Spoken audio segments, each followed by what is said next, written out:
everyone. So today we have Maya Dunne with us, and she is a disciplined entrepreneur and innovative intrapreneur standing at the forefront of e-commerce growth and leadership. As the co-founder of Valet Seller, she has propelled brands to new heights through optimized e-commerce integrations, strategic marketing, and pioneering fulfillment solutions. Maya's expertise spans diverse sectors, including real estate, venture capital, and business strategy, earning her recognition in prestigious programs such as Thought into Action, TECHRochester, and Parallel 18. Her notable placement in the Forbes Next 1000 class of 2021 and Forbes Under 30 further attest to her impact and leadership in the entrepreneurial landscape. So, in this interview, Maya will open up about her journey, sharing valuable insights into navigating the complexities of entrepreneurship, crafting successful marketing strategies, and staying at the forefront of e-commerce innovation. So, Maya, over to you. Can you please share how you got started in e-commerce and entrepreneurship? Yeah, definitely. Thank you for having me on as well. Excited to talk more. So, how I got started, I think at a very young age, I'm actually the youngest of six, and my father was always very entrepreneurial. My older siblings were always starting different companies, and so I quite naturally got into it with them growing up. I then, around the age of 15 or 16, I would say the first more serious entrepreneurial venture was with my brother, who had started selling products online. Pretty basic, buying from AliExpress, shipping them in. At the time, we actually used our dad's house, our bedrooms as kids, to do logistics and storage and fulfillment, and then listing them on eBay and trying to grow sales as much as possible. That grew to Amazon and Walmart and picked up in scale, and it became a point where it was actually something that it was very exciting for us. We saw we could actually make money buying and selling these products and growing e-commerce. So that got me into this sort of business world. It pivoted a couple of years after we started that. A lot of people who knew us, friends and family, knew Maya, and my brother's name is Kevin, were great at e-commerce and could sell anything. That was kind of what we were known for in our communities. So we had people coming to us saying, can you help me sell my product? I have this coffee company I want to launch, this supplement company. And that was sort of the pivot point, aha moment, where we decided, let's do this as more of an agency consulting method. And that way we can scale it without having to deal with cash flow of inventory, all the operational things. We can just help a ton of other brands do what we were doing. And then once we got to about 30 or 40 clients, we wanted to scale even more. And with an agency, when you get more clients, you typically have to onboard more people to manage them. So we wanted to combat that. And in doing that, we decided to launch what Valet Seller is today, the software product, which was launched in 2020 and has grown ever since to enable us to get up to 400, 500 brands or partners that we work with who can sell their products through us and the whole Valet Seller suite of solutions. So that was how it all happened. I think it happened relatively naturally of finding problems from our own experience and trying to solve them and building up systems that actually provided a good solution to other people who wanted to do that. Thank you so much for sharing that. Now, how do you approach identifying opportunities in the e-commerce and software development space? And were there any specific challenges that you faced as in the early stages of Valet Seller? Yeah, so tying into the story of how we got started, I think that identifying opportunities in the e-commerce space happened really naturally for us because our true root was in doing it ourselves. So we were able to firsthand experience the problems that people faced and then find our own solutions at first and then build those into abilities for other people to capitalize on. Early on, I think that anyone you interview, especially a startup founder, will say there was just unlimited challenges and random unexpected issues that came up. It's just part of it as a startup. I think there were a lot, but one of the main challenges was definitely finding the right pricing strategy and the balance of how pricing can be then reflected in the operational side. So balancing how much you're going to charge that's a fair price to your customers, but then also how are you going to operationally function with those price parameters. And then I think building our team was also something early on that, as my third co-founder as well joined our team, but then as the three of us kind of had never hired before, we didn't really know what to look for in people to work for us, and getting them passionate about your idea. I think finding funding to build a team, those were challenges as well. Thank you so much for sharing that. Now, could you discuss some key strategies you have employed to drive brand growth for Valet Seller and other ventures that you are involved in? Yeah, for Valet Seller, I think that we were very good at staying lean and just hustling and selling as much as physically possible. I think that was really crucial in the early stages of getting clients and building our brand out, more so than standard marketing or press opportunities, because we just really in the weeds got on phone calls, messaged as many people as we could. And I think that Valet Seller was an exciting thing to sell because it was essentially selling these brands the opportunity to make more money, which is an easier sale, I think, than when they have to be spending a lot of money. So just really focused, targeted, hard work on sales was the biggest strategy to drive brand growth.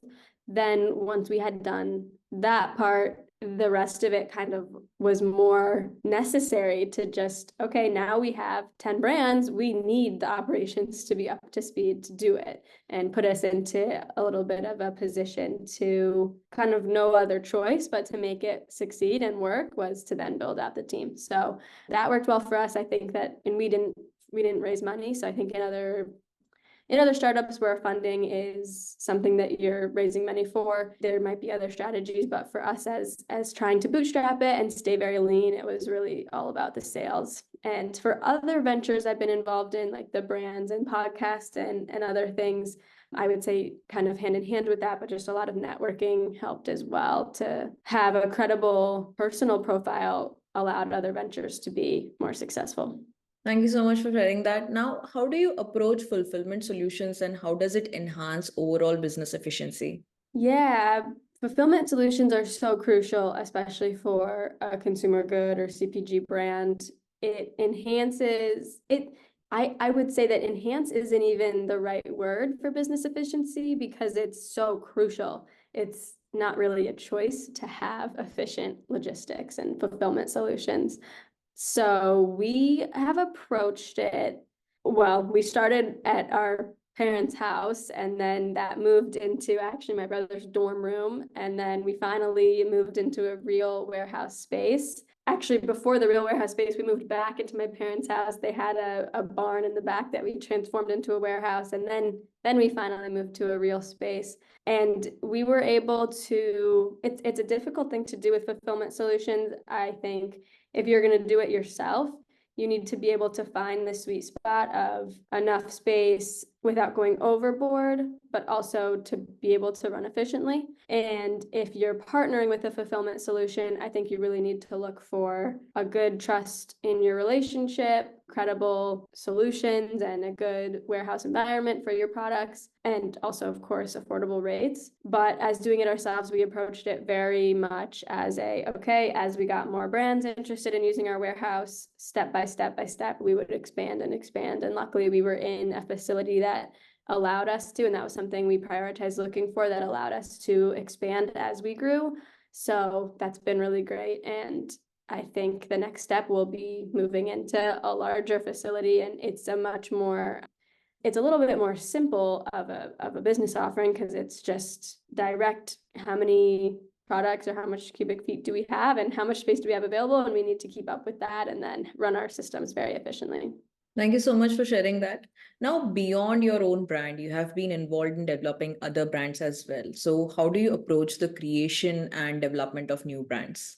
I think this has always been my sort of bread and butter passion. I love to find a product that in the niche or category, there's not a lot of solutions, and then build out a brand with what my brother and I started originally, that was actually what we did first. So throughout launching Valet Seller and the software, we maintained that original brand, and we also launched a handful more that we still run. And then I've launched a couple others independently as well.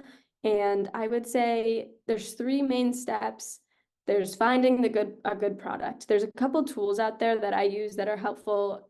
Helium 10 is one, Jungle Scout is another, where you can analyze different keywords or products that are specifically on e-commerce marketplaces and see like where are there holes in the market. One trick that I like to use is if you're able to see revenue for a search term and you see that there's 40 results and they have bad reviews and not that great of listings, but revenue is really, really high, that to me gives me a sign of this is a product that people are buying even though it's not that great of a presence. Compared to when you search and there's 500,000 results, revenue is still high, but it's way too hard to compete. So I like to find categories or products that don't have as many competitors and even are selling, even though the reviews might not be great or the listing, whoever's doing it isn't doing it great. That to me means it could be a good product. There's plenty of other things you could look for as well, but that's just one that's been true for me. After finding the product, I think that you have to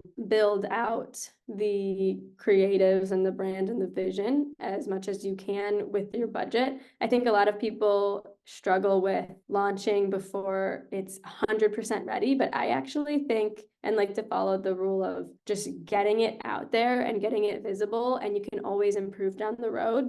If you don't love your first batch of packaging, but it's ready now versus doing another 3 months of research and creative, I think that you're always going to see better results if you can just get it out visible as soon as possible. And then the third step is just going to be selling it. So any way that you can do it, like I know with Valet Seller, I mentioned kind of more of that guerrilla tactic of just obsessant selling. So that kind of mindset as well, even if you have to send emails to everyone you know, like I just launched this product and we're selling it, or get ads out there as much as possible, really just try to sell. Thank you so much for sharing that. Now, congratulations on the recognition you have with Forbes and other awards. So how have these awards impacted your career, and what advice do you have for founders aiming for similar recognition? Thank you. I think the recognition is definitely helpful from a credibility standpoint. It helps you get that foot in the door, and then you still have to follow through on once you get your foot in the door, but it can definitely be a nice door opener to be recognized in those types of things. And of course, it's a huge honor to be featured on lists that other very successful people who I look up to are on. I think if you're aiming for that recognition, a huge thing to do is network as much as possible. Also, your personal brand is something that you can focus on. And press in general is something that you sort of get out what you put in. So if you are interested in more PR, building out that personal brand, that LinkedIn, your maybe personal website, even your Instagram, any other links that you have about you need to be done as well as you can. And then networking as much as you can to get your name out there and putting your name in the hat for all of those types of publications. For Forbes, for example, you can actually apply. So doing that just every year and staying disciplined to it. And while you're working on your own accomplishments, I think you're bound to have success if you stay motivated and disciplined with it. Thank you so much, Maya. Now, any advice for the early stage founders that you have, which we haven't covered until now? Yeah, it's such a good question. I think there are a couple of things I would say. One that I haven't mentioned yet is being really aware of what you do know and what you don't know, but specifically the what you don't know, because those are the components that you really need to find those resources for. And then finding those resources by finding really great people to work with, networking, doing the hard work to get that grant or mentor or ask the questions and network. So just that entire concept of, okay, I'm starting this business. I know that I can do operations and sales, but I have no idea how to run a Google ad campaign, or I have no idea how to launch a website. then those things are the things that you need to spend even more time getting the right people to do for you, because that can be your pitfall if you don't know how to do them and then you hire someone, or you're looking for resources of people who also don't really know what they're doing, but you can't check them as well. So less emphasis on, okay, well, I know I can do these 3 things, so I'm going to be fine, and more of, how do I find these solutions to the things that I can't do, or I know that I don't have as much experience as other people on? So knowing what you don't know is a big one. Staying lean, I mentioned, but I think there's a big culture out there right now for startups to go out and raise money right away and just kind of hire these big, kind of more corporate title roles.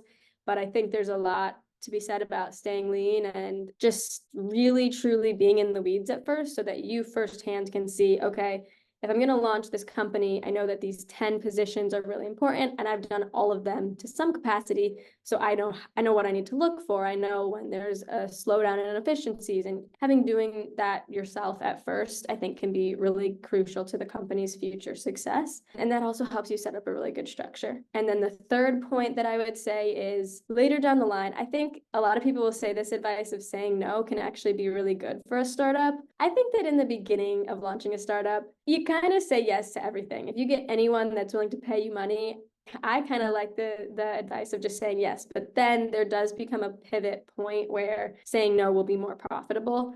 In an example with our company, we had originally, when we started working with other brands, kind of just said yes, and we didn't have as much of a pricing down, so it was almost a free-for-all. We kind of just we were so focused on sales and saying yes and getting people into our services that we were just willing to do a lot of work for not that much money. And then we finally realized, this is so great, we're growing so fast, but is it actually profitable for us?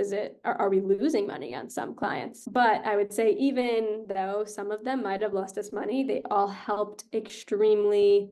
all were extremely useful in building out the systems and getting experience and figuring out how to manage people and clients and just building it all. So I would say at first it really benefited us, and we had a good switch over to, okay, now this is our pricing, this is our structure, this is what we follow, this is what we know works. We can say no if someone's asking for a 50% discount. We can't do that, unfortunately. And that helped us then take it to the next level of scale. Thank you so much, Maya. This has been a great interview. I thoroughly enjoyed talking to you. And thank you so much, mainly for being so candid and gracious with your answers. I'm sure that many early stage founders will find it very useful when they're setting up their businesses. Awesome. Yeah, thank you for your time as well.